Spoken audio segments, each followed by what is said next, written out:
أبصار الناظرين وعجزت نعته أوهام الواسعين الذي ابتدع بقدرته الخلق ابتداء واخترعهم على مشيئته اختراعا ثم سلك بهم طريق إرادته وبعثهم على سبيل محبته والصلاة والسلام على الأول العدد وصاحب الأبد نصرته خير نصر وعطرته خير الكرم وشجرته خير الشجر نبتت في حرم بسقت في كرم سيدنا ومولانا بالقاسم محمد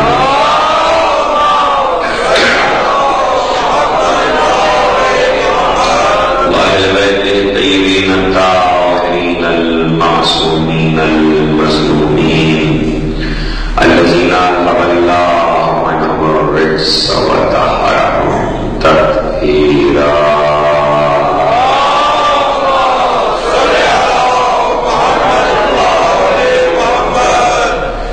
لا سيما على الحمد الجديد وثلة الرشيد وغرة الحميد بقية الله في الأرض وحجة الله على الخالق شريك القرآن صاحب العصر والزمان أجل الله تعالى الصلوات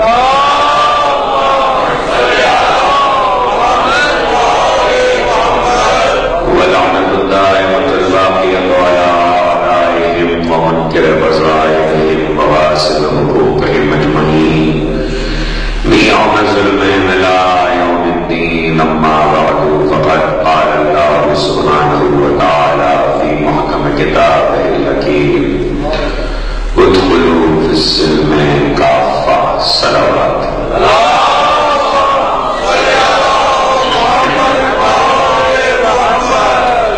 ایک بار آواز سمجھ کے بلند آواز سے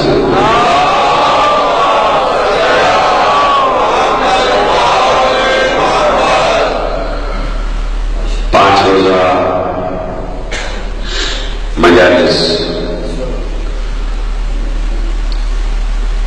اس امام بارگاہ میں منعقد ہیں اور ہیں 10 روزہ 5 روز ہم آپ سے گفتگو کریں گے سال بھر کے بعد ایک مرتبہ پھر ذکر علی اور ذکر حسین کے بہانے یہ ہماری اور آپ کی ملاقات ہے. وقت کسی کے قبضے اور اختیار میں نہیں ہے. بے لگام گھوڑے کی طرح وقت آتا چلا جا رہا ہے. وقت جس کے قبضے میں آ جائے اسی کو امام وقت کہتے ہیں.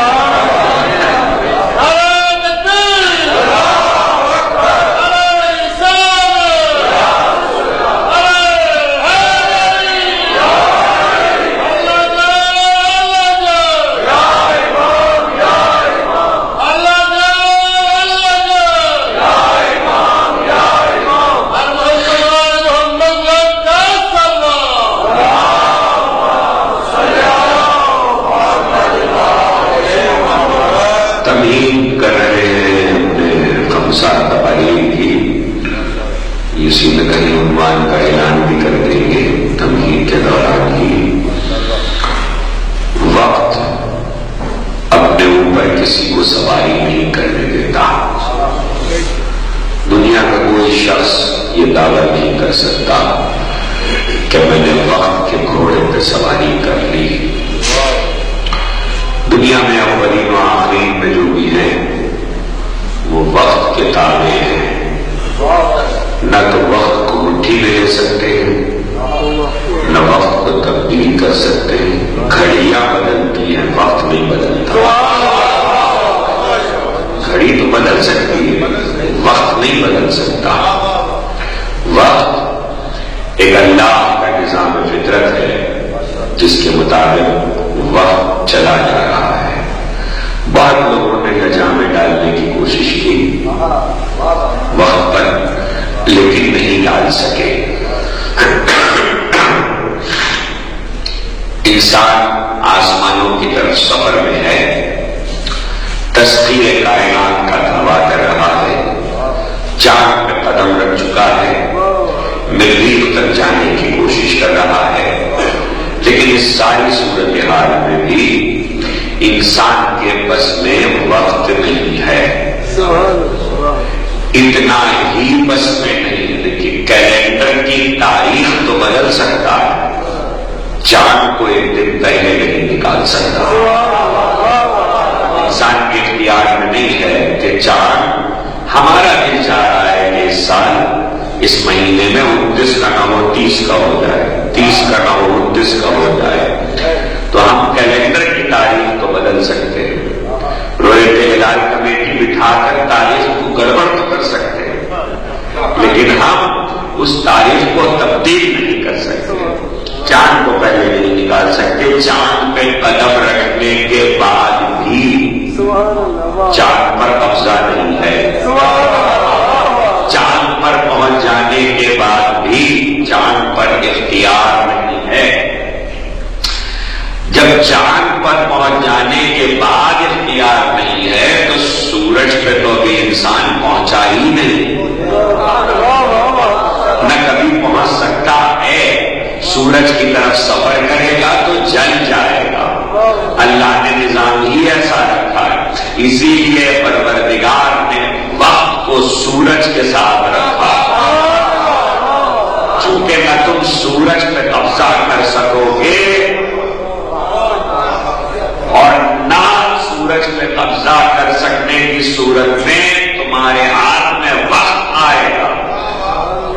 اگر سورج پہ قبضہ ممکن ہوتا تو تم کر لیتے اور تمہارے ہاتھ میں وقت آ جاتا.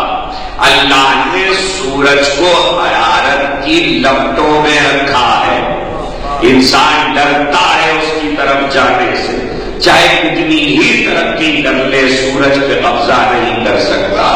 ابھی تو یہ ہی نہیں پتا انسان کو کہ سورج خود ہے کیا. ابھی انسان طے نہیں کر سکا کہ یہ جو آفتاب کو نظر آ رہا ہے یہ گول ہے کہ پلیٹ کی طرح ہے چپٹا، کہ ایک حصہ دکھائی دے رہا ہے کہ دوسرا نہیں دکھائی دے رہا ہے. جب جائے تو پتا چلے، پتا تو چل نہیں سکتا.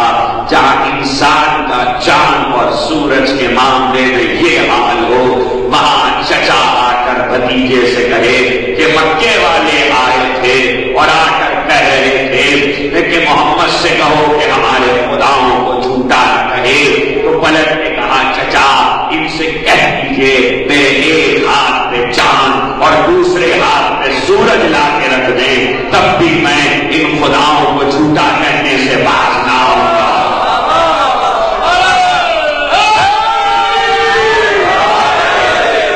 تب بھی میں ان خداؤں کو جھوٹا کہنے سے باز نہ آؤں گا. اے اللہ کے رسول یہ کیا کہہ دیا؟ پلٹ کے چچا یہ بھی نہیں کہتا بھتیجے یہ چاند اور سورج ہاتھوں پہ کیسے آ سکتے ہیں؟ اس لیے کہ چاند اور سورج کہیں کسی نے تصویر کیے ہیں. آج اتنا علم پڑھنے کے بعد بھی چاند اور سورج تصویر نہیں ہو پا رہے، تو کل تو اتنا علم نہیں تھا. لیکن چچا ایسا ہے کہ بھتیجے کی بات پہ یقین کیا اور وہی بات جا کر کہہ دی مکے والوں سے. مکے والے بھی سمجھ گئے کہ یہ کوئی عام آدمی نہیں ہے.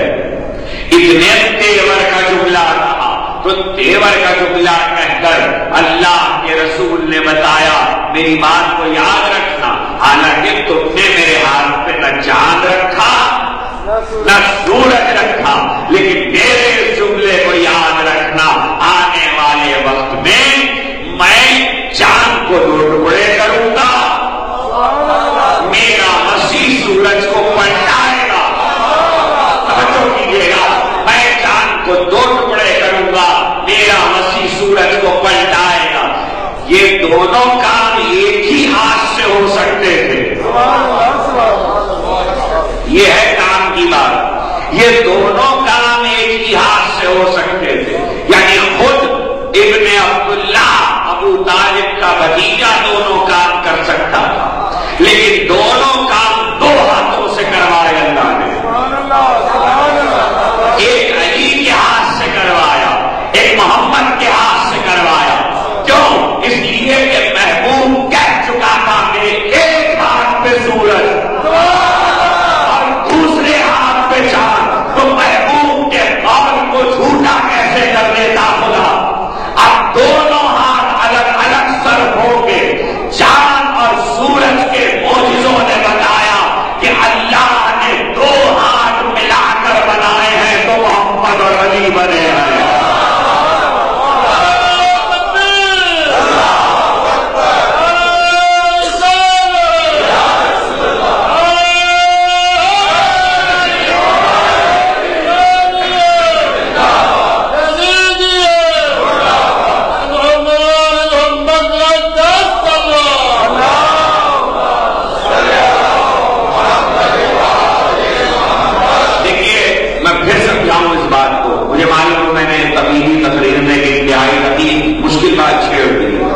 لیکن مجھے مشکل کشا پہ بڑا یقین ہے، اس لیے میں ہر مشکل بات چھیڑ دیتا ہوں.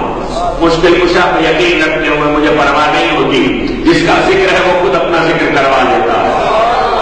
آپ جتنے کام ہیں زندگی کے، جتنے کام ہیں، لکھنے کا کام، پڑھنے کا کام،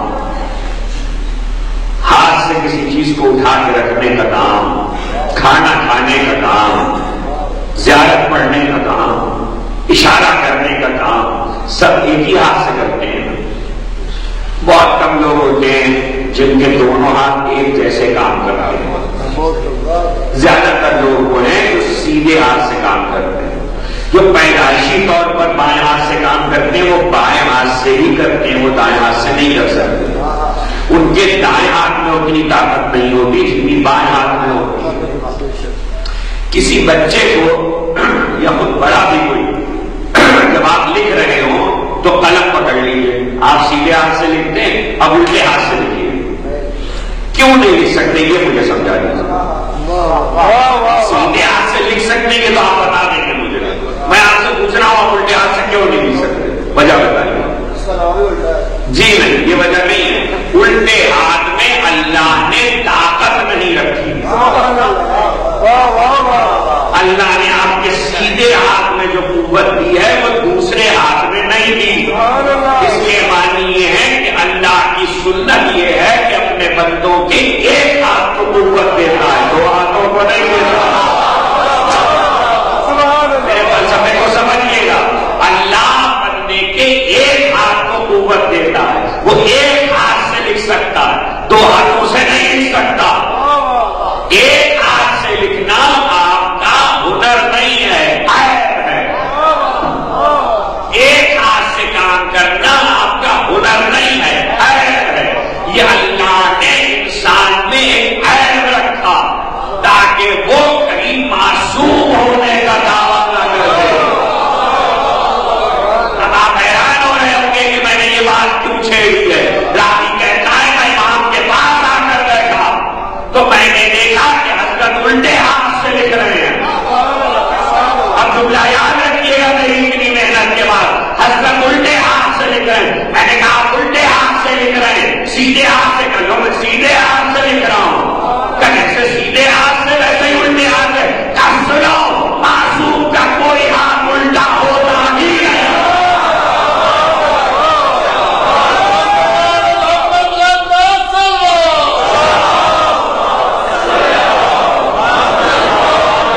معصوم کا کوئی ہاتھ الٹا نہیں ہوتا. معصوم کے دونوں ہاتھ سیدھے ہوتے. اب پیغمبر کے اس قول کو سمجھیے گا کہ پیغمبر نے کیا کہا. اگر میرے دونوں ہاتھوں پہ ایک پہ چاند اور ایک پہ سورج لا کے رکھتے تو یہ جو دونوں ہاتھوں پہ رکھا جائے گا، آپ کبھی وزن اٹھائیے، دونوں ہاتھوں سے ایک جیسا وزن نہیں اٹھا سکیں گے. دونوں ہاتھوں کی قوت نہ بڑھ، دونوں ہاتھوں کی طاقت نہ بڑھ. اس کا بھوسا اور ہوگا، اس کا بھوسا اور ہوگا، اس کا مال اور ہوگا، اس کا بہار اور ہوگا. لیکن امام نے کیا کہا کہ معصوم کا کوئی ہاتھ الٹا نہیں ہوتا. اس کے معنی دونوں ہاتھ سیدھے ہوتے ہیں، اور جب دونوں ہاتھ سیدھے ہوتے ہیں تو اب میں آپ کو کہاں لے جاؤں؟ معصوم کا اللہ کے تو ہاتھ ہی نہیں ہوتے. کچھ کہہ رہا ہوں، پروردگار کا ہاتھ نہیں ہوتا. معصوم کے تو ہاتھ ہوتے اس لیے کہ اس کا جسم ہے، لیکن خدا کے ہاتھ نہیں ہوتے. اور اگر میں بھی ثابت کر دوں کہ ہوتے پھر کیا کریں گے آپ؟ اگر میں ابھی قرآن سے ثابت کروں گا، روایت سے نہیں، حدیث سے نہیں، قرآن سے ثابت کروں گا کہ جب اس نے سجدے سے انکار کیا تو اللہ نے آواز دی کہ تجھے کس چیز نے منع کیا تھا؟ ماں منع کا تسجد لما خلقت بیدی. تجھے کس چیز نے منع کیا اسے سجدہ کرنے سے جسے میں نے اپنے دونوں ہاتھوں سے بنایا ہے، جسے میں نے اپنے دونوں ہاتھوں سے بنایا ہے. اس کے معنی اللہ کا ایک ہاتھ نہیں ہے. قرآن کہہ رہا ہے دونوں ہاتھ، تو اللہ کے دو ہاتھ ہوں گے. مجھے نہیں معلوم کیسے ہیں، میں نہیں جانتا کہ کیسے ہیں، لیکن قرآن کہہ رہا ہے کہ ہیں. تو دو ہاتھ ہیں. اب جسم و جسمانیت نہیں ہے پھر بھی دو ہاتھ ہیں، اور قرآن یہ کہہ رہا ہے کہ دو ہاتھ اس کام آنے کے آدم کا خمیر دو ہاتھوں سے گونتھا گیا. پتا کیسے چلے کہ یہ دو ہاتھ جو خمیر گونتھتے ہیں یہ کیسے گونتھتے ہیں؟ آپ آٹا گونتھتے ہیں؟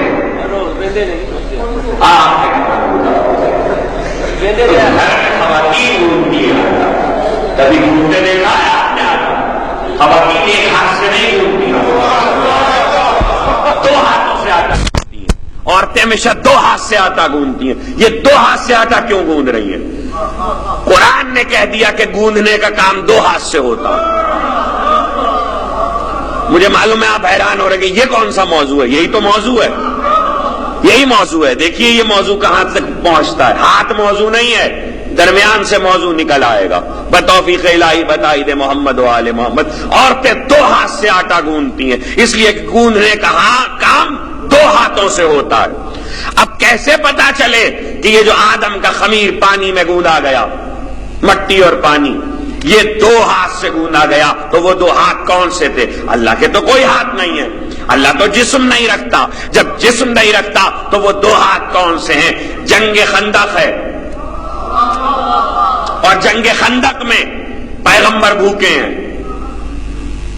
دیکھا پتھر باندھا ہوا ہے پیٹ پر.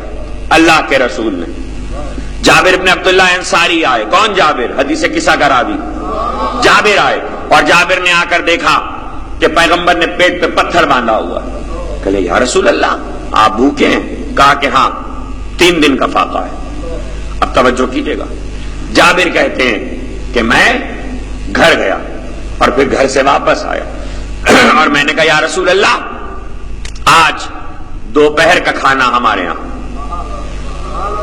آج کھانا طعام ہمارے یہاں. کہا اچھا ہم آئیں گے. یہ رحمت للعالمین رسول، دعوت صرف اس کو دی گئی ہے، لیکن وہ رحمت للعالمین ہے تو اکیلا تو نہیں آ جائے گا. تو جابر کہہ رہے ہیں میں نے بکرے کی ایک دستی، بکری کی دستی، ران نہیں، اس لیے کہ پیغمبر نے کبھی زندگی میں جانور کے نچلے حصے کا گوشت نہیں کھایا. پیغمبر ہمیشہ دستی کھاتے تھے، اوپری حصے کا گوشت کھاتے تھے. ہاتھ، دستی کا مطلب ہاتھ، دستی پکائی. اور ایک دستی، ایک بکری کی دستی کتنے کلو کی ہوتی ہے؟ بہت جاندار بکرا بکری بھی ہوگا تو بہت 2-2.5 کلو کی دستی. اس سے زیادہ کتنا ہوگا؟ اور 2-2.5 کلو کی دستی میں کتنے لوگ کھاویں گے؟ اور اس میں 3 سا گندم. آپ 3 سا گندم سمجھ لیجئے آپ کا نہیں 3 کلو نہیں ہے، 3 کلو تو بہت زیادہ ہو گیا. 3 سا گندم 2.5 کلو سے 3 کلو کے درمیان میں. اصل میں سا عربی اور ہے اور سا ہندی اور ہے. تو اس کی وجہ سے فرق آ جاتا ہے. اور آپ کے توضیح المسائل میں جہاں پہ سا لکھا جاتا ہے، بادشاہ بھائی نے ایسا جملہ کہہ دیا کہ مجھے سمجھانا پڑے گا کہ سا جو لکھا جاتا ہے آپ کیا، وہ دونوں میں فرق ہوتا ہے. جیسے من عراقی اور ہے اور من عربی اور ہے. تو من عربی الگ ہوتا ہے، من عراقی الگ ہوتا ہے. اس وقت حساب نہیں سمجھانا ہے. تو سا کا حساب جو ہے عربی سا کا وہ مختلف ہو جاتا ہے. تو چلیے اگر آپ 2.5 سے 3 کلو یا 2.25 کلو بھی سمجھ لیجئے، ورنہ اس سے بھی کم ہوتا ہے. تو اس میں کتنے لوگ خیر روٹی کھا لیں گے؟ 5 10 15 20. پیغمبر جابر کہتے ہیں کہ میں نے سالن پکوایا، روٹیاں پکوائیں، روٹیاں پکوا کر اس کے بعد تیار کروا کے میں رسول کے پاس آیا. میں نے کہا یا رسول اللہ کھانا تیار ہے. پیغمبر نے کہا سب کو کہہ دو. اب میری بات نہ بھولیے گا جہاں سے تقریر چلی ہے. پیغمبر نے کہا سب کو کہہ دو. اب سب کو کس کو کہنا ہے؟ پتا چلا جابر نے کہا 700 افراد. 700 افراد. 700. تقریر ایک ایسے موڑ پر آنے والی ہے کہ ابھی تک آپ حیرانی سے سن رہے ہیں. 700 افراد پیغمبر کے ساتھ جابر کے دروازے پر. جابر حیران و پریشان. کھانا بہت ہوگا تو 10-15 کا ہوگا. 700 افراد. تو جابر پریشان ہے تو کیا اللہ کا رسول واقف نہیں ہے؟ جو 700 لوگ لے کر آیا ہے اسے نہیں پتا. جیسے ہی دروازے پہ پہنچے، جابر کے دروازے پہ دستک دی، جابر باہر آئے، سلام کیا، 700 کو دیکھا. پیغمبر نے جابر کی آنکھوں میں حیرانی دیکھی، پھر پریشانی دیکھی. کہنے لگے جابر یہ 700 یہیں کھڑے ہیں، مجھ کو اور علی کو گھر میں لے چلو. جابر مجھے اور علی کو گھر میں لے چلو. جابر پیغمبر کو اور علی کو گھر میں لے آئے. پیغمبر نے کہا جابر لاؤ کھانا کہاں ہے؟ یا رسول اللہ یہ کوئی انصاف کی بات ہے؟ کھانا کھانے آئے ہیں لے کے، یا تو 700 کو لاتے نہیں یا باہر بھوکا نہ چھوڑ دیتے. اب دونوں بھائی مل کے کھا لیں گے. تاریخ تو یہی سمجھے گی کہ دونوں بھائی اندر بیٹھ کے کھا. آپ کو نہیں پتا باہر کیسے کیسے سوچنے والے موجود ہیں. صلوات بھیجے محمد وآل.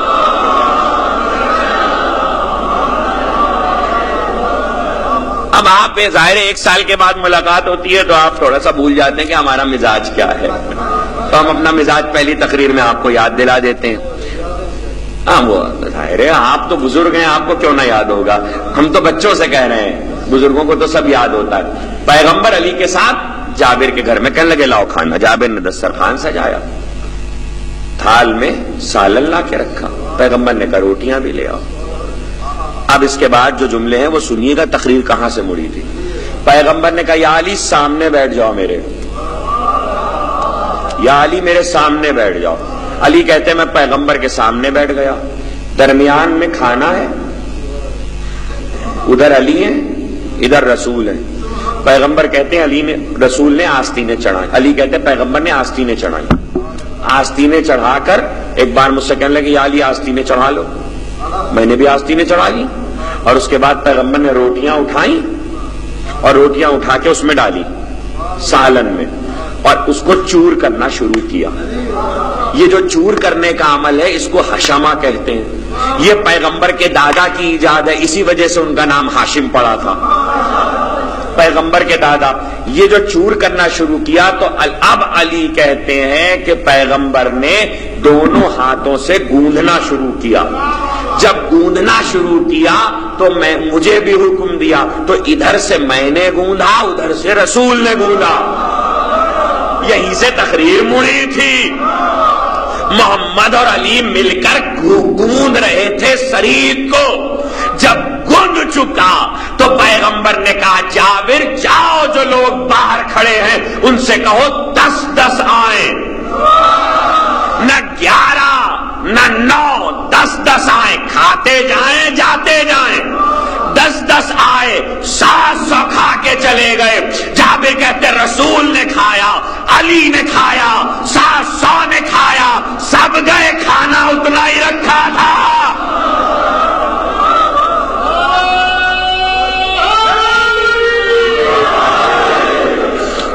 اب میرے جملے نہ ضائع کیجیے گا، بہت کام کے جملے آ گئے. 2 ہاتھوں نے مل کے سالن گوندھا تھا تو اتنی برکت ہوئی ہوئی کہ 700 کھا گئے. 10 کا کھانا 2 آدمیوں نے مل کے گونا تو 2 ہاتھوں کی برکت اتنی ہوئی محمد اور علی کی کہ 700 نے کھایا. یہ برکت ہے ان ہاتھوں کی. اب یہ عورتیں زیادہ سمجھتی ہیں, مردوں کو نہیں پتا کہ بعض ہاتھوں میں برکت ہوا کرتی ہے. اسی لیے گوندنے کے عمل میں 2 ہاتھوں کا ذکر کیا.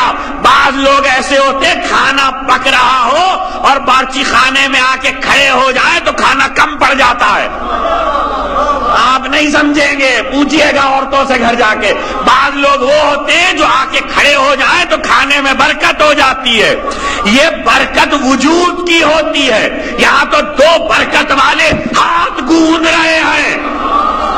جہاں کھانے میں اتنی برکت ہو وہاں راوی نے امام سے پوچھا کہ اللہ نے کہا میں نے دونوں ہاتھوں سے خمیر آدم گوندا, تو یہ دونوں ہاتھ کون سے تھے؟ کہا محمد اور علی, جنہوں نے خمیر آدم گوندا. اور محمد اور علی دونوں اگر کسی شے میں ہاتھ لگا دے تو برکت ہو جاتی ہے. وہاں کھانا تھا تو 700 نے کھایا. یہ مٹی تھی تو اتنی برکت ہوئی کہ نسل آدم ختم ہی نہیں ہو رہی.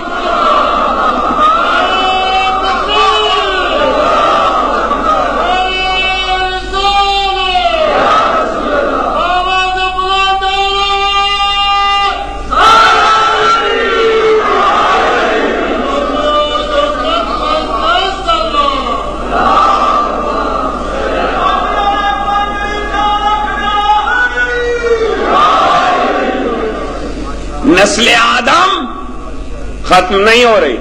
آدم کے بیٹے پیدا ہوئے چلے جا رہے ہیں قیامت تک. اب میرا جملہ نہ ضائع کیجیے گا, انصاف سے بتائیے گا, جو ہاتھ خمیر آدم گوند رہے ہیں جب ان میں اتنی برکت ہے,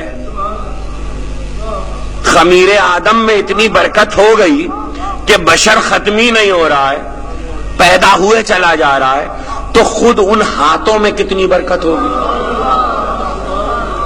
جس کے گوندھے ہوئے میں اتنی برکت ہے ان ہاتھوں میں کتنی برکت ہوگی. اب سمجھ میں آیا انا اعطینا کل کوثر کا مطلب. یہ جو قرآن کہہ رہا ہے انا اعطینا کل کوثر, یہ برکت ہے کہ اگر یہ کہیں ہاتھ لگا دے تو اتنی برکت ہوتی ہے, تو خود ان کے وجود میں کتنی برکت ہوگی. یہ جو 2 ہاتھ ملے ہیں تو یہ خدا کے ہاتھ ہیں. اب علی کو ید اللہ خالی کیوں کہا؟ خالی علی کو ید اللہ کیوں کہا؟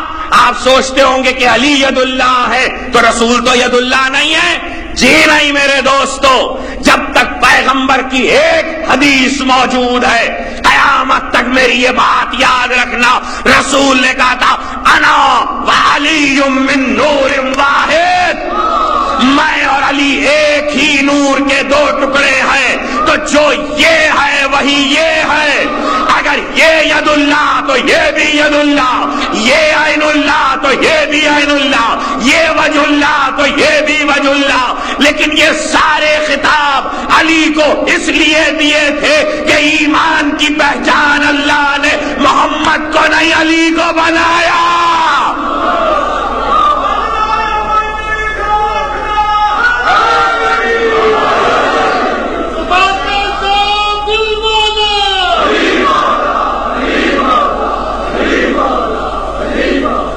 چونکہ ایمان کی پہچان علی کو بنانا تھا اس لیے مشہور ہوا, ورنہ عین اللہ دونوں ہیں. اجی آنکھیں 2 ہوتی, ایک تھوڑی ہوتی. اللہ کی 2 آنکھیں محمد اور علی, اللہ کے 2 ہاتھ ہیں محمد اور علی. ابھی پھر دلیل دوں گا, ابھی پھر دلیل دوں گا, اور قرآن سے دلیل دوں گا. اللہ کے 2 ہاتھ ہیں محمد اور علی, دونوں مل کے اللہ کا چہرہ ہے. آپ کہیں گے یہ کیسے ہو سکتا ہے کہ دونوں مل کے اللہ کا چہرہ؟ دلیل دوں, سامنے کی دلیل ہے. ہاتھ کی دلیل قرآن سے بعد میں دوں گا, پہلے تاریخ سے دلیل لے لیجیے. دونوں مل کے اللہ کا چہرہ ہے. علی پہ کس کا دھوکہ ہوا؟ خدا کا، جس کو بھی ہوا خدا کا دھوکہ ہوا، لیکن خدا کا دھوکہ بعد میں ہوا تھا، شب ہجرت میں رسول کا دھوکہ ہوا تھا۔ شب ہجرت چادر اوڑھے رسول سوتے رہے تو دھوکہ کس کا ہوا؟ علی سوتے رہے، دھوکہ کس کا ہوا؟ کافر ہے مگر سمجھ رہے کہ رسول ہے۔ اب یہ تاریخ سے پوچھئے کہ کافر کیوں رسول سمجھ رہے ہیں؟ ام المومنین نے روایت کیا کہ رسول کی ایک خاصیت تھی کہ رسول جب گھر میں ہوا کرتے تھے اور چادر اوڑھ کے سوتے تھے تو اتنا نور چہرے سے نکلتا تھا، چادر اوڑھ کے سو رہے ہیں اور چہرے سے نور نکلتا تھا کہ میں اپنی سوئی اس نور میں روشنی میں ڈھونڈ لیا کرتی تھی۔ ام المومنین کی روایت ہے کہ پیغمبر کے چہرے سے نور ہوتا تھا، اس کے معنی یہ ہے کہ نور سے پہچانا جاتا تھا کہ نبی سو رہا ہے، چہرے کے نور سے پتا چلتا تھا کہ پیغمبر سو رہے۔ جب پیغمبر سو رہے تھے اور اب اٹھ کے چلے گئے تو علی کو سلا دیا، تو چادر اوڑھے علی سو رہے۔ تو کافروں کو ایام جاہلیت میں بھی یہ معلوم تھا کہ یہ بشر نہیں ہے، نور ہے۔ تبھی تو جب علی کے چہرے سے نور پھوٹا تو ساری رات یہ سمجھتے رہے کہ یہ محمد سو رہا ہے۔ تو دھوکہ کس کا ہوا؟ محمد کا۔ ایک ہی پر محمد کا بھی دھوکہ، خدا کا بھی دھوکہ، اس کے معنی دونوں مل کے خدا کا چہرہ ہے۔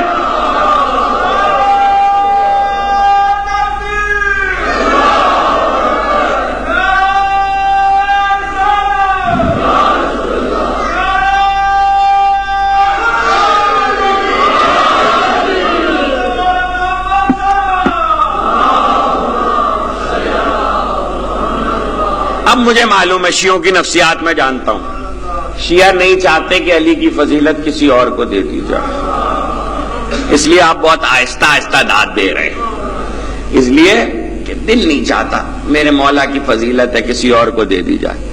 ارے بھائی، انا و علی من نور واحد، یہ عقیدہ ہے بالکل صحیح، اس حدیث کا انکار کوئی نہیں کر سکتا، اور چونکہ نہیں کر سکتا اس لیے جو فضیلت علی کے لیے ہے وہی فضیلت رسول کے لیے ہے۔ اور پھر دلیل دے رہا ہوں، یاد رکھیے گا اس دلیل کو کہ دونوں اللہ کا چہرہ ہیں۔ مجھے آگے جانا ہے کسی منزل تک، دونوں مل کر ایک خدا کا ہاتھ یہ ہے، ایک خدا کا ہاتھ یہ ہے، ایک اللہ کی آنکھ یہ ہے، ایک اللہ کی آنکھ یہ ہے، دونوں عین اللہ ہیں، دونوں وجہ اللہ ہیں، دونوں ید اللہ ہے۔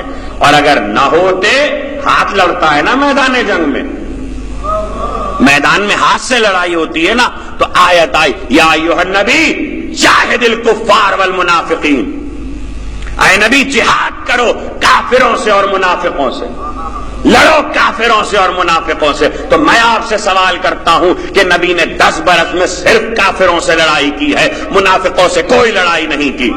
جب نہیں کوئی جنگ کی تو اس کے معنی ماننا پڑے گا کہ پیغمبر نے اللہ کے حکم کی تعمیل معاذ اللہ نہیں کی۔ لیکن آپ کیسے کہہ سکتے ہیں کہ نبی نبی ہو کر خدا کے حکم کی تعمیل نہ کرے؟ تو تعمیل تو کی ہوگی، ہم نہیں سمجھ پا رہے، اس لیے کہ 10 برس میں پیغمبر نے کسی منافق سے کوئی جنگ نہیں لڑی۔ خدا کی قسم، اگر آپ اس نظریے کو نہیں مانیں گے تو نبی تعمیل الہی سے باہر نکل جائے گا۔ جب آیت کی تفسیر تب ہوگی جب کافروں سے رسول لڑے، منافقوں سے علی لڑے۔ بدر سے لے کے حنین تک آیت کے پہلے حصے کی تفسیر، اور اس کے بعد جمل، صفین اور نہروان آیت کے دوسرے حصے کی تفسیر۔ وہ کافروں سے لڑائی، یہ منافقوں سے لڑائی، دونوں ہاتھ، دونوں ہاتھ۔ اس لیے کہا تھا میرے دونوں ہاتھ پر، ایک ہاتھ پہ چاند اور ایک پہ سورج رکھ دیں، اسی لیے اللہ نے معجزہ ایک ہاتھ سے نہیں کروایا۔ اللہ چاہتا تو سورج بھی محمد سے پلٹوا سکتا تھا، لیکن سورج محمد سے نہیں پلٹوایا۔ چاند کے ٹکڑے محمد سے کروائے، سورج پلٹوایا علی سے، تاکہ بتائے کہ ان دونوں ہاتھوں کو پہچانو۔ لیکن یہاں کام کی بات یہ ہے، جس کو یاد رکھیے گا، جو چھوٹی چیز تھی اسے محبوب کے اشارے پہ چلایا، جو بڑی چیز تھی اسے ولی کے اشارے پہ چلوایا۔